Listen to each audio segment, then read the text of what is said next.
Okay, now we're good. Okay, so maybe we can start now. Welcome everybody to this ENLA seminar. And I'm extremely happy to welcome Vanni Noferini from Aalto University in Finland. And to give, I would like to thank him for accepting our invitation.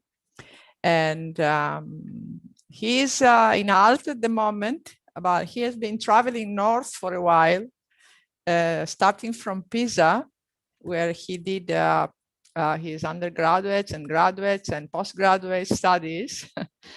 And he started in physics, if I understand well. And then he fell in love with mathematics. And then he moved to Manchester for a postdoc. Then he had a permanent position at the University of Essex. And then he decided was going to south. And then he decided to really go north and go to Finland. And since 2019, he has been there enjoying the skiing facilities of the area. Hopefully, he will also enjoy the rest of the work there. And so he's a very enthusiastic researcher, and he works on a large variety of things. And among them are root finding for matrix and function, matrix polynomials and matrix functions, and a lot of recent work on complex network analysis, theory of numerical conditioning, stability in general, and so on. So it's very nice to talk to him. He always has difficult questions and great ideas. So it's really a special person. So today is going to talk about tropical stuff, probably because of Finland, who knows? Anyway, so the stage is yours, Vanni, with tropical algebra as a tool to locate nonlinear eigenvalues.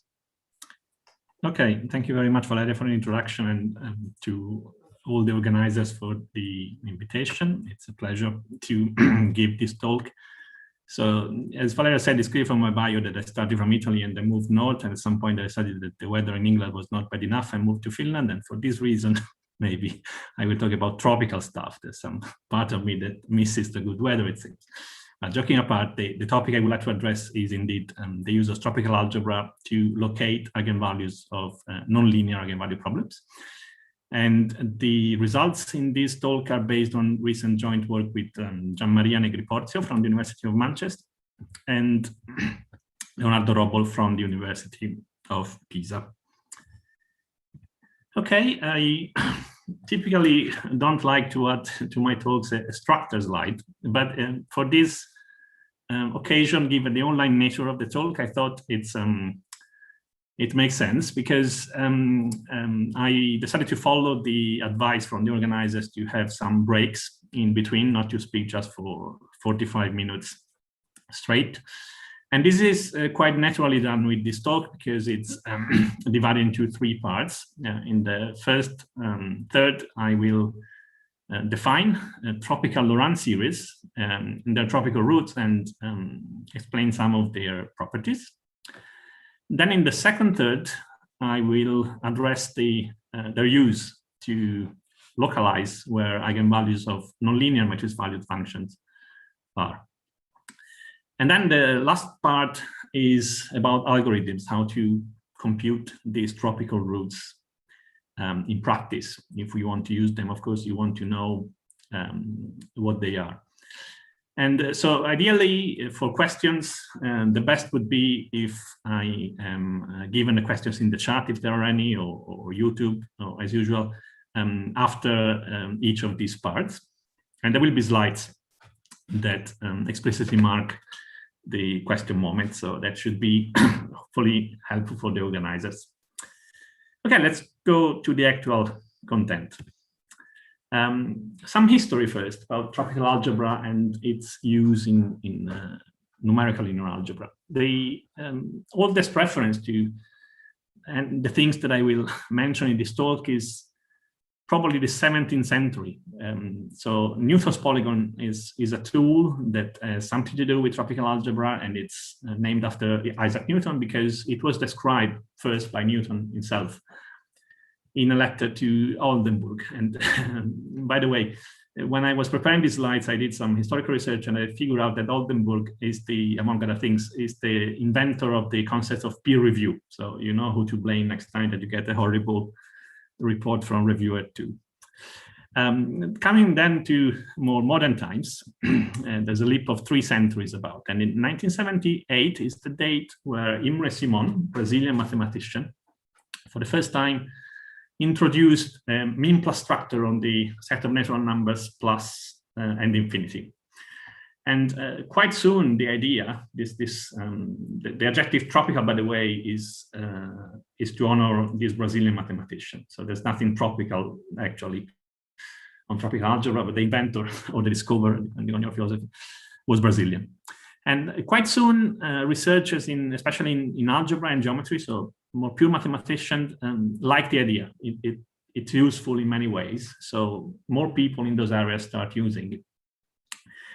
Concerning us, so our community, I think maybe the oldest reference that I could find, maybe there's something older I don't know about, but certainly in 1996, Dario Bini, without explicit references to tropical algebra itself, but he used Newton's polygon as a tool to get initial guesses for the early Hubbard method to solve polynomial equations, scalar polynomial equations. And then later on, especially, well, it started in the first decade of this century. Some people started to actually use tropical algebra explicitly for applications in numerical linear algebra. Gobert and his then student Sharifi used tropical algebra as a tool to obtain bounds for polynomial roots. Betke used tropical algebra for scaling purposes. And later on, then in the following decade, in the 2010s, more and more people started working on this. And there's a maybe incomplete list of names here that you can see. And it's been used for various purposes, so it's useful. Now, brief introduction for those of you who don't know anything about tropical algebra. So the background is this. We have a set, the set of non-negative real numbers that I will denote throughout the talk with this symbol r greater than or equal to. And it's endowed with 2 operations. Addition is max. So the traditional addition, if you think about the integers, is replaced by max. And multiplication is multiplication instead. So with these 2 operations, this set is a semi-ring, not a ring. What's the difference? In a semi-ring, there is no additive inverse. There is an identity element. In fact, clearly 0 is the neutral element for addition, even if addition is max. Max of 0 and A is A. But most elements do not have an additive inverse. Unlike, for example, in the ring of the integers, so the inverse of +2 is -2 and so on, but not in this case. It's a semi-ring from the algebraic point of view. There's other variants. Some people like max plus best. In that case, the set is all real numbers and minus infinity. Addition is max, and multiplication is replaced by addition. It's a bit debatable which is best. I prefer max times because then 0 is 0 and 1 is 1. Instead with max plus, 0 is minus infinity and 1 is 0, which is a bit confusing to me. But anyway, it doesn't matter too much because the 2 objects are isomorphic. If you map x to log x with the convention that log of 0 is minus infinity, you go from max times to max plus, and of course you can go back through the exponential. And tropical algebra refers to either of these structures or possibly to their variants, mean plus and mean times, but I won't use mean in the talk. Okay, and the protagonist in this talk is the idea of a tropical Laurent series. So here is the definition. We start from a sequence of elements of our set, so a sequence of non-negative real numbers, and I suppose that it's indexed by integers, and not all the terms of the sequence are 0. And then I associate a max times tropical Laurent series, which is defined as you see. So that's the sup over all indices j, that take values over integers, of bj times x to the j. And x, the variable, is allowed to take values in the set, and this function can take values in the set or in plus infinity. So this sup may be plus infinity for certain values of x. It was known before our work, so this concept was used for max times polynomials. And they're a special case. So if most coefficients are 0, in particular they're 0 when j is negative, and when j is more than a certain positive integer, the degree, and this reduces to the old definition of a tropical polynomial. But now we have possibly infinitely many non-zero coefficients, and for this reason we're using the sup and not the maximum. There could be infinitely many things to compare. Often I will start from a traditional Laurent series, so we need a way to tropicalize it, and that's how. So we have, say, a Laurent series in the classical sense, f of lambda, and the way to tropicalize it is to replace its coefficient by its modulus, so it does indeed become a non-negative real number, and then we apply the sup. We replace sum by suprema as before.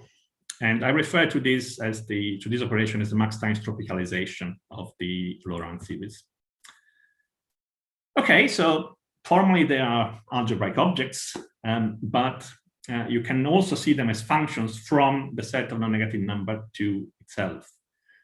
And you can ask where they are defined, so where this function takes the finite values.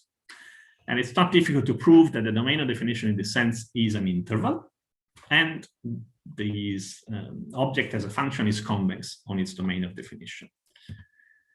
It turns out this is the only constraint about the domain of definition, in the sense that you can build example where D is closed or open on either side. It can be the whole set, it can be empty, it can be a single point. So anything can happen as long as it's an interval. Convexity is important and will be important very soon when I define tropical roots, because immediately by the fact that the function is convex, you know that it's differentiable almost everywhere except at most uncountably many points. This will play a role soon when I define a tropical root. So we have a function which is non-differentiable at most uncountably many points. Silly example. So I start with this Laurent series. I tropicalize it, and it turns out that suprema is always plus infinity for any value of x. So that's a stupid case where the domain of definition is the empty set. I promise that it can be a bit more interesting. So if you are patient enough, I will do something a bit less pointless. Okay, this is the second main definition that I want to give. So we have this object, this max times Laurent series, and let's keep seeing it as a real valued function defined on some interval. A point belonging to the interval is a tropical root of this max times Laurent series if it one of the following three cases happens. Either alpha is a point on non-differentiability of the function, and in this case the multiplicity is the jump of the derivative of the logarithm of that function. The logarithm of that function is clearly piecewise linear, so the jump of the derivative is an integer, quite obviously, and it defines the multiplicity of the tropical root. Second case, 0 is a tropical root if the coefficients are 0 for all non-positive values of j, and the multiplicity in this case is the smallest value of j such that bj is non-zero. And third case, if alpha is a non-zero finite endpoint of D, so if D is closed on one hand and this end is not 0 and not plus infinity, then alpha is a tropical root. And in this case, the multiplicity is infinity. Okay, some comments. Maybe at least some people in the audience are familiar with the definition of a tropical root for tropical polynomials. So this new definition falls back to that if we have a polynomial. In that case, indeed, the domain is the whole set.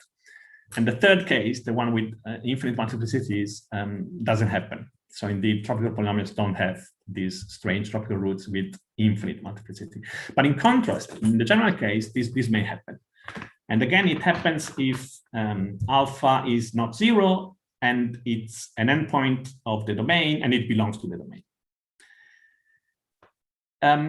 Concerning the second type, this is useful for the theory. So if you include 0 as a root with that definition, you can state a fundamental theorem of tropical algebra. So tropical polynomials of degree d have precisely d tropical roots if you count them with multiplicities, which is elegant and nice to say. But indeed, in practice, you may assume that 0 is never a tropical root because you can just shift the coefficients and take that away. So that's not too important in reality. A less stupid example. So here is a certain function, lambda square minus log of 1 minus lambda. It's actually an entire function. Here is its series, and you can tropicalize it in this way. And well, you do it's a simple exercise, and you see that it's piecewise defined by these monomial functions. So if you look at it carefully, you can check that the domain is the closed interval 0, 1. And the tropical roots are the following. There's a root at square root of 2 over 3 because the function is not differentiable there. And you can check then what's the left and right derivative of the log, and you can figure out the multiplicity is 1. 0 is also a tropical root because bj is 0 whenever j is less than or equal to 0. And the multiplicity is 1 because b1 is 1 and not 0. And finally, 1 is a tropical root of the third type because it's a finite endpoint of D, it belongs to D, and so it's a tropical root of the infinite multiplicity. So this particular example has tropical roots of all the 3 types. Okay, now that we've defined these tropical roots, what do we do with them?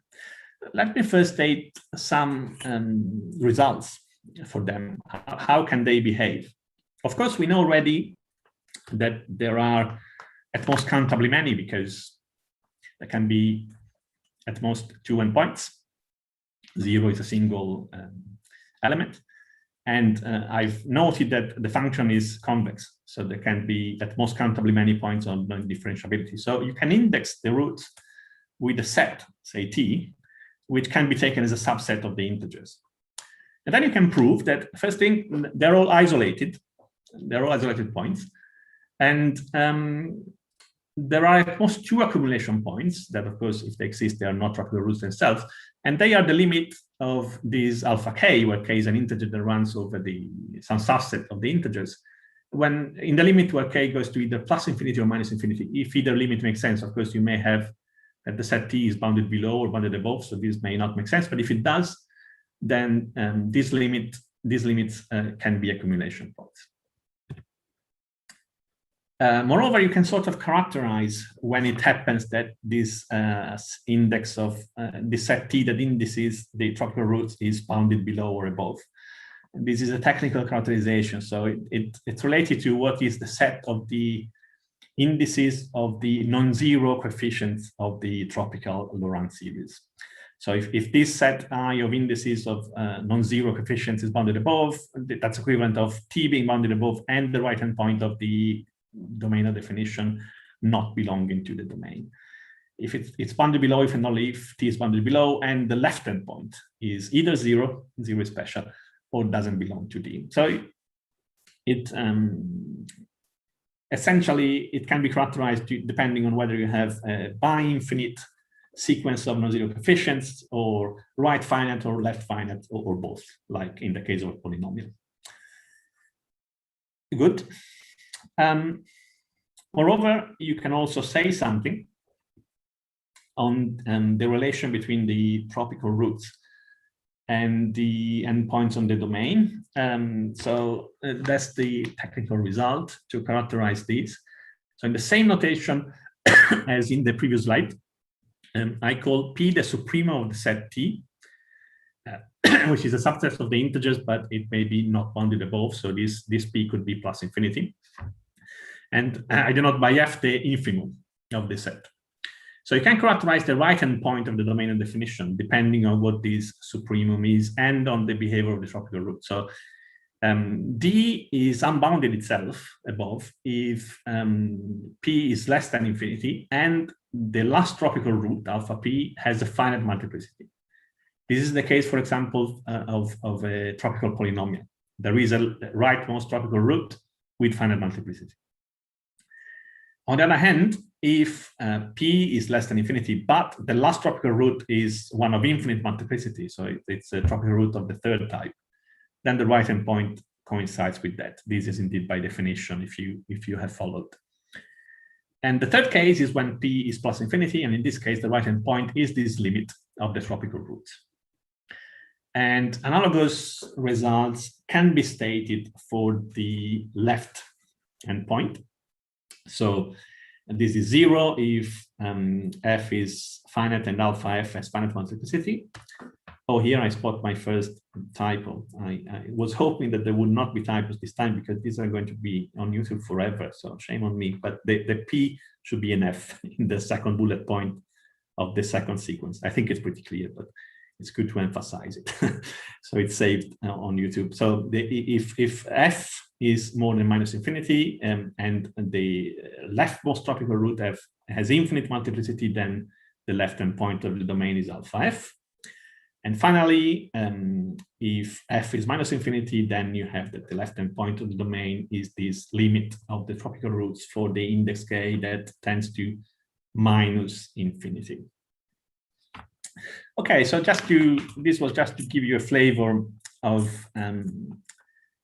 the ideas that are underlying the application. So a summary of what I said so far is maybe can be said as follows. So one can extend the, I'm not sure if I should say classical, but the already existing concept of a tropical polynomial to tropical Laurent series. And one can extend also the definition of tropical roots to this new case. The behavior of these roots and the features, the algebraic features, are a bit more complicated, but not too much. We can still characterize what can happen and why, referring to the coefficients of the Laurent series. So this concludes the more heavily theoretical part of the talk, where there are no questions at the moment. I sent a message in the chat asking for questions in case, but we are all looking forward to the applications, as you just mentioned. Yes. Please go ahead. Of course, if there are no questions, you never know if everything was clear or completely obscure. I hope it's the first case. And then, okay, then let's move on. And let's go indeed to the second part of the talk, which is about the main motivation that we had to define this extension. And more specifically, to say something on where nonlinear eigenvalues are in the complex plane, and say something that can be cheaply computed, ideally. Okay, so now, rather than starting from a scalar Laurent series, we start from a matrix-valued function that can be expressed as a Laurent series. So some nonlinear matrix-valued function, possibly, that has a Laurent series, and therefore it's analytic on some annulus in the complex plane centered at 0. So there's a function capital F mapping complex number to n by n complex matrices, and the function can be expressed as a Laurent series. Here the Bj are of course matrices, matrix coefficients. And we can do something similar to what we did in the scalar case. So the scalar case is a special case of the Max-Times tropicalization that we can apply to this matrix function. And again, we are going to take the soup of countably many functions. But instead of applying the absolute value to each coefficient, of course, now we have matrices, and the natural thing to do is to apply a norm. And what norm? There's quite some freedom in choosing which norm. It can be any subordinate matrix norm. And of course, we all know many. So unlike in the scalar case, where the absolute value is one thing, here, if you want, it's a family of tropicalization, because there is one for each possible choice of the norm in this expression. And the function itself, of course, depends on the choice of the norm. But the nice thing is that the results that I will describe in the next few slides do not, which is, on one hand, quite elegant, at least to me, from the theoretical point of view. So it's sort of universal. It doesn't matter. But also from the practical point of view, it's good that you don't have to. So like it would be not very useful if we had theorems that only apply to the 42 norm, because of course nobody knows how to compute it cheaply. But instead, the one norm, the infinity norm, say they're very cheap to compute or to estimate, and therefore it's good that it can be anything, not even necessarily the two norm, which is maybe more likely to be a special case. So this is nice in some sense also from the practical point of view. So you can somehow assume that it's a good norm also from the computational standpoint. It's maybe the infinity norm or the one norm, which, as we know, are cheap to compute. In recent years, in the literature, have appeared results for localizing polynomial eigenvalues. And the results themselves are a bit technical, and I decided to save the details here. But I've reported on the slide the key message of those results. So provided that the condition numbers of certain coefficients of a matrix polynomials are small enough, and there are maybe two comments to make here on this premise. The condition number, of course, are computed with respect to the same norm that one chooses in the tropicalization. And second, what does it mean if one wants to be more precise that the condition numbers are good enough? This depends on the ratio of the corresponding of the two tropical roots that are somehow linked to a given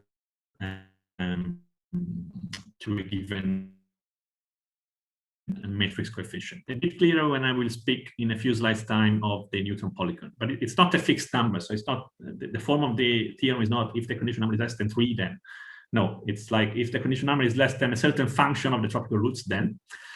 And then what's the conclusion? The conclusion is that you can identify annually where of exclusion or inclusion for the eigenvalues. So, for example, there will be a disk around 0, and you can say either there are no eigenvalues here or there are some eigenvalues, and you can even know how many eigenvalues lie in this disk. And then concentric annuli of larger and larger radii. So, and they alternate. So you have, say, an exclusion disk and an inclusion annuli. You know how many eigenvalues are there, and an exclusion annulus and an inclusion annuli. You know how many eigenvalues are there, and so on. And these eigenvalues are the radii of these annulus. Sorry, these annuli are linked to the tropical roots, which are very cheap to compute once you have an estimation for the norms of the matrix coefficients. So this is something you can know without much computational effort. So it's good in that sense. Of course, the information is only about the moduli of the eigenvalues. This says nothing about the phase. But of course, you have to pay more. If you want to solve the problem, you have to pay a bit more than something cheap. So it's information that can be useful. It's not complete, of course, but it's not expensive from the computational point of view.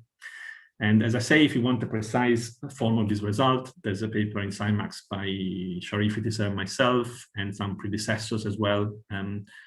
Bini, me, and Sharifi, also in SciMax, or Gobert and Sharifi. This is conference proceedings. I don't remember exactly which journal, but you can find the precise reference in these other papers that I mentioned. And again, let me emphasize that to compute this annuli, what's needed is the condition numbers of some of the matrix coefficients, not all of them, and the tropical roots, which are very cheap. And the condition number might be in the one norm or the infinity norm, as I said. Now, the key message for the new results is that we can extend these results from the polynomial case to the generally nonlinear case. As long as we have a Laurent series, we have these localization results. And the form is still the same. So we can, there's still an assumption, the coefficients must be sufficiently well conditioned in a sort of complicated sense. But if that's true, then we can identify inclusion and exclusion annuli. And we can count the eigenvalues that lie in a certain inclusion annulus. There's just one exception. So if the function is indeed a proper Laurent series, not a Taylor series, so if it's not analytic at 0 and there is an inner inclusion disk, we don't count eigenvalues there. We only count eigenvalues minus poles. But anywhere else, it's really the number of eigenvalues. And of course, there cannot be poles in the annulus where it's analytic. And to give you an idea of how to prove that thing, the proof, again, is a bit technical, but the main idea is to use Rouché's theorem, which there is a version of Rouché's theorem which is valid for the matrix case. You probably know the theorem for the scalar case, but there is a version for matrix valued functions, and that's the key ingredient for all these results. This is a picture to hopefully make it a bit clearer what I was saying. So imagine that the white disk is an exclusion annulus, then you have an inclusion annulus, pictured in blue, and you know how many roots are there, say H1. Then you have another annulus where there are no eigenvalues or roots. In this case, I had in mind when preparing this picture a scalar case. Then you know how many roots are in the next blue annulus, and so on. Then you have an exclusion annulus, inclusion annulus, and of course, this can go on possibly with many of these areas. A practical example. So here is a nonlinear function. It's the exponential function plus a polynomial of degree 6, whose coefficients are unbalanced. And I think there's another typo. This should be just 12, not 12 lambda. Otherwise, or maybe this is lambda squared. Yeah, I think it's more likely this is lambda squared. Okay, so this time the color code is actually the opposite of the previous picture. So the white regions are inclusion disks or annuli, and the blue regions are exclusion annuli, whereas the red dots that you can hopefully see are the actual roots computed in high precision arithmetic, so they should be pretty accurate.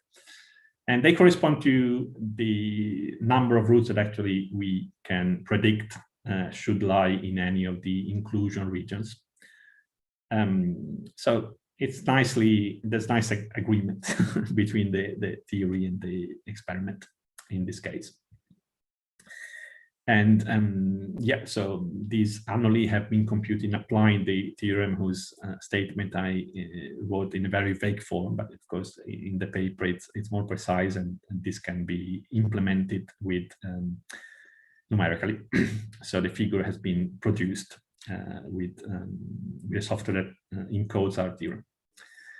Another example, so this is a genuine Laurent series. There are negative powers of lambda, and it's the truncation with 45 plus 1 plus 45 coefficients of the Laurent series of exponent e to the lambda plus e to the 1 over lambda.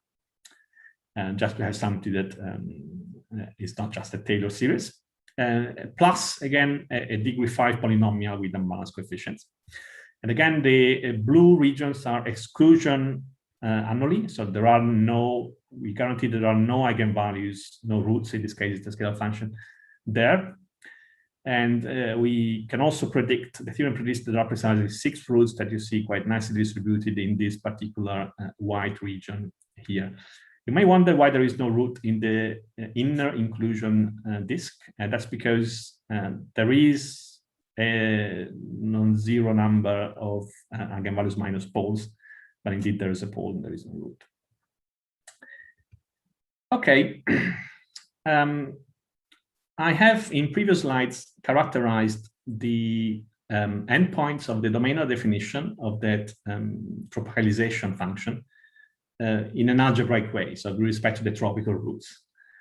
I would like to give another connection, a more analytic one, with the classical theory of classical Laurent series. So here is the result. Suppose that we start from a matrix value function, which is analytic on a certain annulus, so it's given by Laurent series, and as you know, there's an annulus where the series converges, so there is an inner radius of convergence and an outer radius of convergence, and I'm denoting them by lowercase r and capital R. And suppose that we tropicalize it in the way described before, and starting with any choice of the norm for the tropicalization. So of course, there will be a certain domain of definition of the tropicalization as a function. from the non-negative real numbers to the non-negative real numbers. It's an interval. It will have a left-hand point and the right-hand point. And the nice thing is that the left-hand point is precisely the inner radius of convergence of the Laurent series, and the right-hand point is the outer radius. So the tropicalization does encode information about where the original Laurent series, the classical one, converges, which is nice again. I'm not including a full proof. If you're curious, you can look at there's a preprint on the archive. But I wanted to give you a hint of what I mentioned before. So why does it not matter which norm you use? The key point is that on a finite dimensional space, like Bayesian matrices, all norms are equivalent. And so essentially you can show that you can construct a scalar classical Laurent series, replacing every matrix coefficient with its norm. And it turns out the scalar series have the same radii of convergence. And therefore it suffices to prove things with for the scalar case, and it doesn't depend on the norm because every norm is equivalent. So that's the explanation or the intuition why they all work equally well. Then of course you still need to prove that they correspond to the endpoints, but this is a bit more technical, so I decided not to include it in the talk. Okay, so what's the motivation that I promised? Well, we have a nonlinear eigenvalue problem, and we'd like to find some of the eigenvalues, typically those in a certain target region. Can our theory help somehow? And we believe it can in two ways. Well, first, you can have a hint to where the target region could be. Of course, for simplicity, I'm assuming that you expand everything around zero, but clearly your Laurent series expansion can be around any point. And you can compute inclusion and exclusion only, so you have a hint of where the eigenvalues actually are, and maybe that you know for sure that your target region contains no eigenvalues, and then there's no point. And this is cheap, remember, from the computational point of view. So it's something that one can compute with a lower computational cost than solving the actual eigenvalue problem. So it may be worth doing. And then it's very popular in that area to use contour integral methods. And a problem in designing those methods is how to choose the number of quadrature points. So there's a nice result by Van Barrel and Cravagna that says that if you have eigenvalues near your, say you want the eigenvalues in a disk centered at Z0. If there are eigenvalues outside the region, but close by, they produce noise. So they make it more difficult to utilize this method unless you increase the number of quadrature points. So the localization results can help also in choosing this number of quadrature points. If you know that there are no eigenvalues near and outside your disk, you don't need to have too many quadrature points, and you can save computational costs. Whereas if they are there, then you should do something. Either increase the radius of your disk or use many quadrature points. So they can provide useful information in this context. And again, this is a good time for questions. I don't know if there are any, but this is the end of the I do have a question, a very silly one, okay. as an ignorant on the topic. So would it be possible to modify the plot from a circle to an ellipse by changing the? If this is probably related to what you were saying a little earlier. Because ellipses are sometimes better than circles. Yeah, it's something I have thought about because, for example, in the polynomial case, you have something expressed in the Chebyshev basis, and then it would be more natural to have something. You have a mapping, of course, that maps monomials to Chebyshev, and then ellipses are sort of produced naturally. But it seems to be not too trivial to do this extension. So let's say at the moment, I don't have a good answer. In the sense that it's something I have thought about, but not in a productive way. So in the first example you had, I had something almost vertical, so it would have been nicer to have. Yeah, the fact is that thinner. There are some reasons to believe that you cannot get information about the phase with this method. And the motivation is a bit technical, but there's a certain theorem that says that once you just fix the norms of the coefficients, you can have anything in those annually. Not precisely those annually. Some better annually you can compute in a more expensive way with some other methods. The tool is Pellé's theorem. It's a theorem by Pellé. You have to solve certain scalar equations and you get better annually, the best possible. And you cannot do better than that. So you can place your roots anywhere without changing the norms of the coefficients. Even in the scalar case. In the matrix case, you also have condition numbers that can destroy everything. If your matrix coefficients are too well conditioned, the theory doesn't apply. And therefore, if we keep the monomial basis, I doubt that you can improve. You have to pay some price. I mean, it's something you can obtain for cheaply, so it would be, there are no free lunches, as we all know. So okay. if you save computational time, you have to give us something, and I think that's the phase. So it's natural that it's annually that appear. Whether you can do something better than simply change basis if you have something saying the Chebyshev basis is, I won't say no, it's impossible because it's a bit more delicate. But if the question is on the monomial basis, I'm afraid it shouldn't be improvable. Okay. Unless some very new idea. Oh, there is one more question. Maybe I can unmute Hiroshi. I think I asked to unmute. Can we use the Laurent series with complex questions? Coefficients? Yeah. Can we use Laurent series with complex coefficients? That's a question. You can start from a Laurent series with complex coefficients, indeed. All you need to do is to tropicalize it with the norm. Of course, the norms will be non-negative real numbers. So the tropicalization itself will not be non-real. But otherwise, you cannot really work. So the tropical algebra needs to work with that set, so you cannot go out of it. Otherwise, you lose the algebraic properties that let you state the results that I stated. But the starting point, yes, there is no need to assume that the matrix value function has real coefficients. They can be complex numbers. This is certainly not a restriction. Okay, there are no more questions, so please, Vanni, go ahead. Okay. Now the last part, because I've said a lot of things, but you may wonder, okay, it's nice theory for these tropical roots. Can you actually compute them somehow? And you imagine yes, because otherwise I couldn't produce the pictures, but how? And the main tool is this so-called Newton polygon. So if you start from a classical Laurent series, the Newton polygon is defined as the upper convex hull of the points whose coordinates are j, so the index itself, and the log of the absolute value of the coefficient, of the jth coefficient. So you imagine that you plot all these countably many points, and then you compute the upper convex hull. That's the Newton polygon. If you're an algebraist, you will say this is not the Newton polygon because the log of the absolute value is not discrete, but if you're not a pure algebraist, maybe you can save me on this.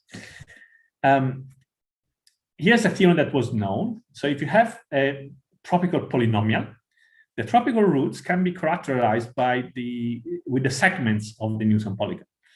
And the tropical roots are the exponentials of minus the slopes of the segments.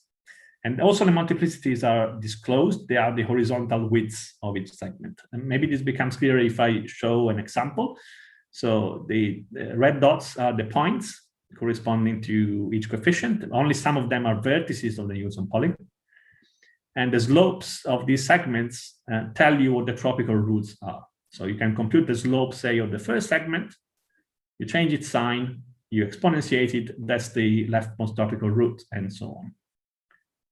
But this is a polynomial, so there's finitely many segments, clearly, in the upper convex hull. Question, is this still true for a Laurent series? So we can still define the Newton polygon, but is this still a one-to-one bijection between the segments and the tropical roots? And of course, now there could be infinitely many segments, and there could be a leftmost one and the rightmost one on infinite lengths, which, if you think about it, is a good point, because this is precisely what can happen for the tropical roots themselves. But is it still true is the question, and one has to prove it. And also in practice, how do we compute the Newton polygon? So for a finite number of points, like a polynomial, there's an algorithm called due by one Graham. It's called the scan algorithm. And it's very efficient. It's d log d, where d is the number of points. But of course, if d is infinity, that's still not very good. It's not in the limit, like you do have infinitely many series. So what can you do? First, the theory, and maybe you can imagine, otherwise I wouldn't talk about this. The answer is yes, it's still 1-to-1, and the inside segments are still corresponding to the tropical roots in the same way. So the exponential minus the slopes are the tropical roots, and the multiplicities are the width. And you have tropical roots of the third type with infinite multiplicity if and only if there is a rightmost or a leftmost infinite segment in the Newton polygon. And you can characterize the slope in this bit more complicated way with ifs and subs. But it's still 1-to-1. So indeed, computing the tropical roots is the same as computing the slopes of the segments in the Newton polygon. Okay, so how do we do it in practice? This is the last thing I would like to say today. And the main idea is to truncate. Of course, on a computer, you cannot store infinitely many coefficients anyway. But suppose that you truncate your Laurent series, so you have a least index h and the largest index k for some h and k. And we call the Newton polygon of the truncation of the series a truncation of the Newton polygon of the full Laurent series. And the result which helps is the following. So if we have a truncation which is finite on the right, then all I say is also true for left finite truncation. So I only state 1/2 of the theorem. But if we have a right finite truncation and the segment, there is a way to check if the segments will stay also in the full Newton polygon. And this can be done with finitely many comparisons. Moreover, you can estimate the number of these comparisons. The ingredients that you need are the indices corresponding to the two vertices of this segment, the corresponding norms of the coefficients.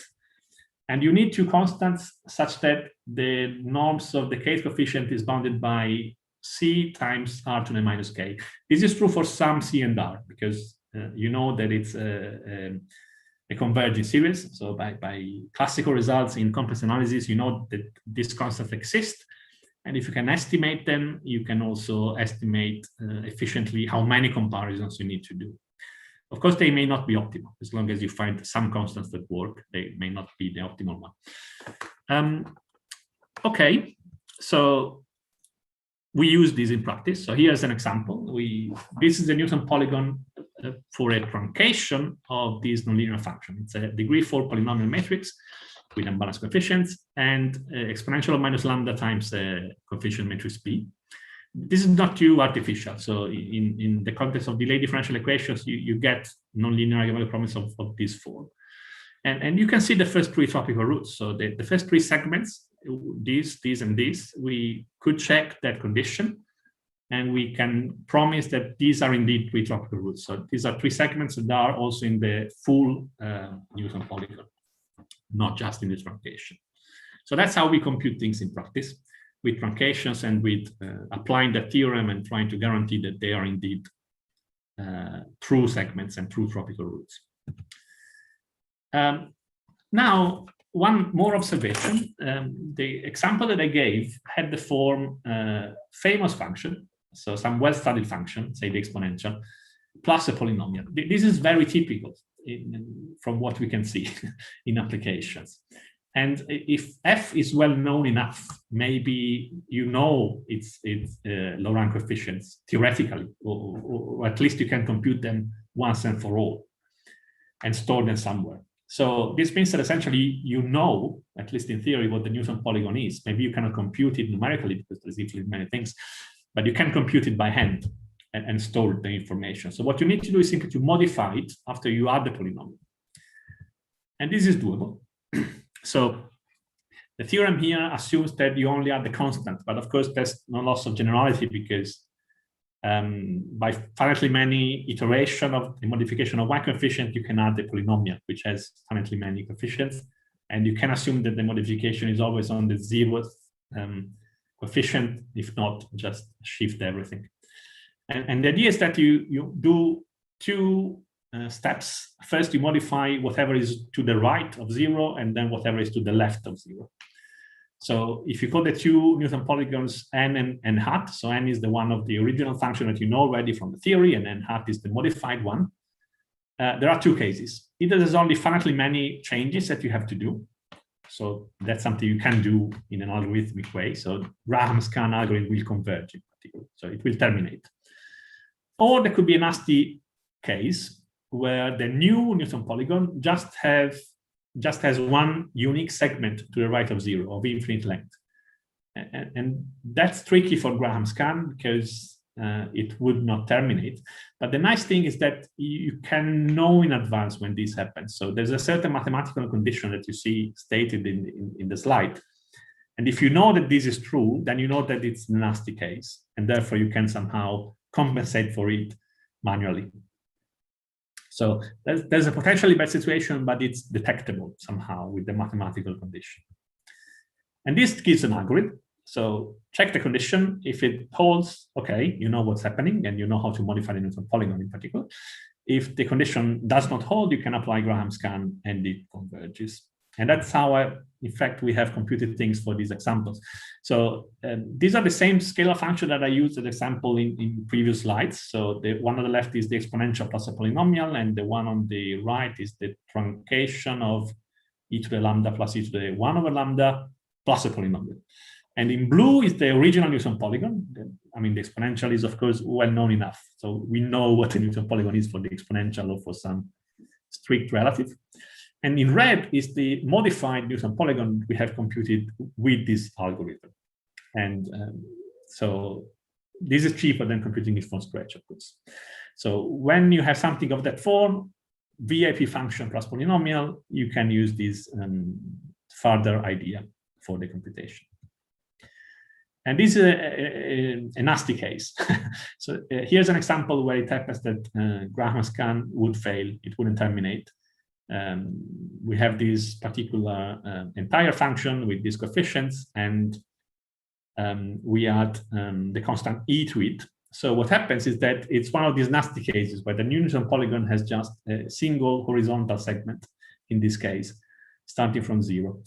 And in red is the old Newton polygon, and in green is what Graham scan actually would do. So it would try infinitely many new lines that whose slope gets larger and larger and tends to 0 but never goes to 0. So an example like this would be tricky, but you can apply that condition. You can see, oh, this is troublesome, and therefore you know from a theoretical approach what the Newton polygon is. There's no need to actually compute anything in this case. And this is all. I think I maybe have used a little more than what I should have on time. So I will now stop and see if there are questions. Let's see whether there are no questions at the moment, but let's wait a little bit. Okay, Mark Van Barre has got a question. Let me find him. Here he is. Okay. Mark.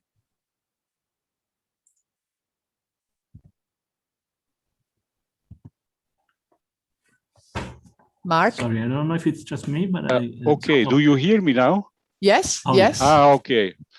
So I was asking about, I want to ask about slide 22, where you mention the algorithm that I developed together with Peter Cavagna.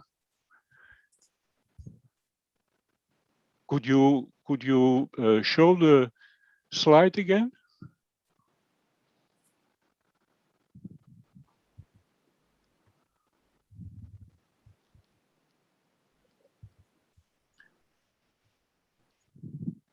Yeah, you said that when there are eigenvalues near the region in which you are interested, that these eigenvalues lead to noise in the computed eigenvalues. But if you take them into account, these eigenvalues that are outside of your region of interest, then you can compute the eigenvalues in the considered region with high precision without adding new quadrature points. Okay, I had some issues with the audio, so I'm not sure if I had completed the question. question. Yeah, so let's take a disk, and let's say we have 10 eigenvalues inside the disk, and these we want to approximate very accurately. But then, Mark, yes? I think Vanni is having internet problems. I see his screen frozen. Vanni, can you hear us? Vanni? No, probably not. No, okay, now he can. Can you, Vanni, can you hear us? Now it seems better. At some point, I sorry, I missed part of the. I understood something. Please, Mark, ask again your question. Yes. So suppose you have an example in which you have 10 eigenvalues in a disk, and you are interested in computing these eigenvalues. Now, outside the disk, but in the neighborhood of the disk, there are 5 other eigenvalues. Yeah. And if you take now the procedure to compute, to approximate the 10 eigenvalues, you also have to take the 5 in the neighborhood into account. If you do this, you can have the eigenvalues inside the disk with very high precision without taking new quadrature points. That's what I want to say. Okay, that's a good remark, but I think it doesn't change the fact that it's useful to know if there are these eigenvalues and how many, which can be done with our tools. Yeah, but they are not noise. You should not consider them as noise. They are also approximated, but not so accurate. The eigenvalues that are outside the disk, they are also approximated, but not so accurate. It depends on the filter function. If the filter function makes them very small, let's say, these eigenvalues, then you can only compute them with a low precision. But depending on the value of the filter function for these eigenvalues, they can compute it with a certain precision. And the ones inside the disk, there the filter function is equal to 1, so you can get them with a high precision. Okay, yes, thanks for the clarification. Okay, thank you. That's good to know. As I said, I still think that this doesn't change the fact that it's useful to know if the eigenvalues are there, because you have to somehow. Oh yes, yes, of course. Yeah. Thank you. Thanks, Mark, for the remark. Okay, are there other questions? If not, so we thank Vanni Noferini once again, and I ask him to stop sharing. I will actually drop this. Okay, so this is you should be able to see our next slide, the next talk. And this will be in the winter time, European Central Winter Time, November the 3rd, with Ulrike Young. And this, you see the title, is going to be Developing Algebraic Multigrid Methods for GPU. And we all hope you will join us in 2 weeks' time. And thank you very much to Vanni and to all of you for being here today. Bye-bye.